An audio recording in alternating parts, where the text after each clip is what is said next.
Bonjour à tous, c'était Etienne et aujourd'hui on se retrouve pour une vidéo spéciale. Donc comme je vous l'ai dit dans l'ancienne vidéo que je viens de faire, celle-là que j'ai fait pour le programme du mois de décembre, je vous ai dit que j'allais faire une présentation de mon Desert Eagle à l'huile. Alors déjà je vais vous raconter comment j'ai acheté. Je l'ai acheté. Alors en premièrement je vais vous parler des règles strictes pour faire du airsoft. Donc déjà j'en ai fait 3 ans. J'ai dû arrêter à la troisième année vu que je me suis cassé la cheville. Donc 2 règles strictes, excusez-moi, je crois qu'il y en avait 3 mais c'est 2. Donc bien se protéger. La premièrement c'est vraiment bien se protéger, pas être tout le temps en danger. Bien avoir un gilet, gilet pare-balles, ça s'achète pas très cher, gilet pare-balles si vous allez sur des sites. Aussi donc le casque, les lunettes ou une cagoule, mais de préférence un casque, pas une casquette ou un chapeau de campagne, hein, non, faut vraiment avoir un casque, voilà, hyper bien protégé, des lunettes pour pas vous en prendre dans la tête, et surtout, il y aura trois règles. Donc je vous ai dit, donc bien se protéger de la tête aux pieds en fait, voilà, c'est la première. La deuxième règle, c'est ne pas faire ça chez vous. Ne faites pas ça chez vous. Ne faites pas d'airsoft chez vous. Ne faites jamais ça. Pour une simple et bonne raison, si vous habitez en pleine campagne et qu'il n'y a personne, ok, là vous pouvez en faire, voilà. Mais si vous habitez, par exemple, là comme j'habite dans un quartier où il y a des voisins autour, ne faites jamais ça parce que ça peut être dangereux. Parce que s'il y a des gamins ou des petits ou des animaux petits, enfin des animaux, vous pourrez les baisser. Deuxièmement, ne pas faire ça chez vous pour déranger le bruit, parce que le bruit est assez fort, surtout quand vous habitez en quartier. Et troisièmement, pour pas casser les vitres, les vitres. Donc voilà. Et là, troisièmement, quand vous faites du airsoft, ne jamais, je dis bien jamais, ça c'est la règle la plus stricte au airsoft. Sinon, ne faites pas d'airsoft. Je pense que vous allez être d'accord avec moi, ceux-là qui font du airsoft et ceux-là qui vont en faire, ne pas viser la tête. Voilà. Parce que c'est très très dangereux. Il suffit pas d'être protégé, pas d'avoir de lunettes ou d'avoir des lunettes avec un verre pas assez, pas assez protégé. Et vous en prenez plein la tête. Excusez-moi, j'ai pas soulevé le truc. Donc, je vais vous présenter cette arme aujourd'hui. Donc c'est un Desert Eagle à 3 joules, donc cadence de tir pas mal quand même. Donc visée assez bonne, donc vous voyez comme ça, là, comme ça, je me vise. Voilà. Bref, donc je l'ai acheté 50 euros sur Amazon. Donc c'était pour vous dire que j'avais beaucoup d'armes, mais vu que je pouvais plus faire d'airsoft, j'ai tout vendu pour m'acheter une télé, pour m'acheter plein de consoles, la Wii par exemple, et la PS2 et la Xbox One. Non, pas la Xbox One. Non, pas la Xbox One, ça je l'ai eu à mon anniversaire. Enfin bref, pour acheter plein de trucs. Ma tablette, voilà. Et du coup, j'en ai racheté un parce que j'en avais déjà un, mais il était normal. Enfin, c'était le même. Donc vous voyez pas très bien, donc il est noir, il fait 3 joules, donc je peux pas vous... Je sais pas si vous allez voir. Donc ici c'est marqué 3 joules. Donc, si vous le voyez pas, j'espère que vous me croyez. Alors là on voit. Donc 3 joules. Donc voilà.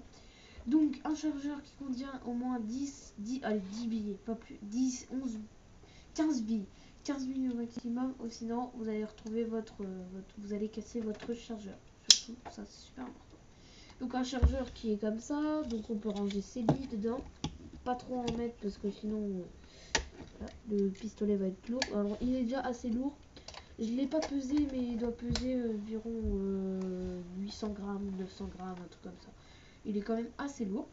Si vous mettez des billes en plus, je ne dis pas, parce qu'il y a du métal dedans. Donc, je vais vous faire regarder la chambre et le canon. Donc la chambre, c'est tout ce qui est ici, donc tout ce qui est là. Donc il y a juste le canon qui est en métal. Et puis bah oui, il n'y a que le canon, mais le canon il est assez gros. C'est gros. Et la chambre, bah, c'est tout en plastique. Hein. C'est ça en plastique. Voilà, en plastique. Donc là, c'est pas très lourd, mais c'est ça le plus lourd parce que il y a le canon. Donc là, on a le chien qui peut se régler. Donc voilà, vous appuyez sur la détente, ça fait ça, voilà. Donc je vais pas tirer parce que tout simplement, il y a ma cousine qui dort, ma petite cousine qui dort. Et faudra pas que je la réveille. Donc je vais juste tirer comme ça, je pense qu'elle va pas. Elle est quand même en bas. Donc on charge, assez difficile à charger quand vous n'avez pas l'habitude. Vous avez juste à tirer. Voilà, donc il tire comme ça. Enfin, donc voilà, c'était une petite présentation. Donc maintenant je l'ai vu à 28 euros. Donc j'ai tout vendu, je vous ai dit, j'avais les lunettes, j'avais les trucs, j'avais les encoches pour mettre les armes au niveau du genou. J'avais trois fusils d'assaut. Non, 4, 5. J'avais un M4, j'avais un AK-47, j'avais quoi d'autre? J'avais le G36 et j'avais le dernier, le MP5, voilà. En fusil sniper, j'en avais pas. En pistolet, j'en avais une dizaine, une Desert Eagle, j'avais 5.7, j'avais les Glock, les Beretta, tout ça.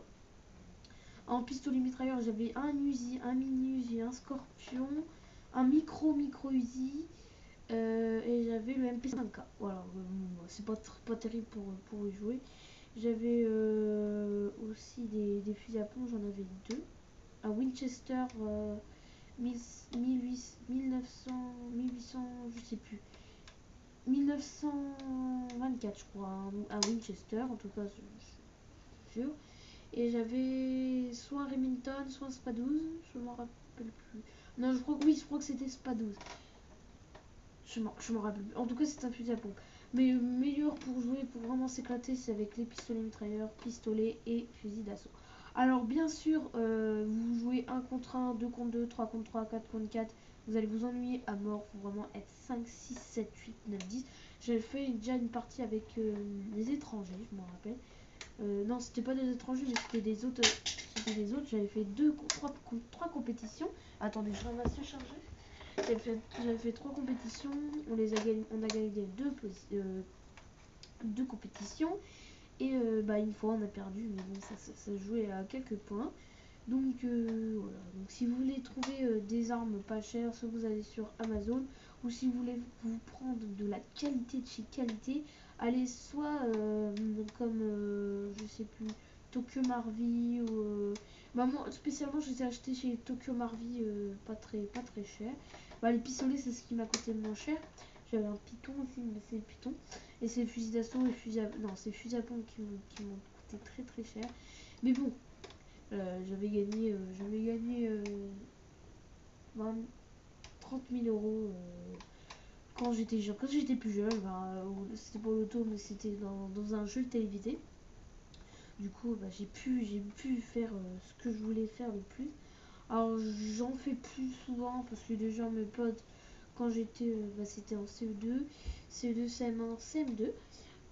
Quand ils en font plus trop aussi parce que dès que je suis partie, ils sont partis, donc ils sont partis aussi, donc voilà. Donc oui, donc je vous ai dit minimum 6 parce que sinon vous allez vous ennuyer. Ah oui, trouver un endroit abandonné ou un endroit voilà, où il n'y a pas de vitres, pas de choses dangereuses, quoi. Et voilà, donc ouais, voilà, donc c'était une petite présentation, j'ai plus parlé qu'autre chose.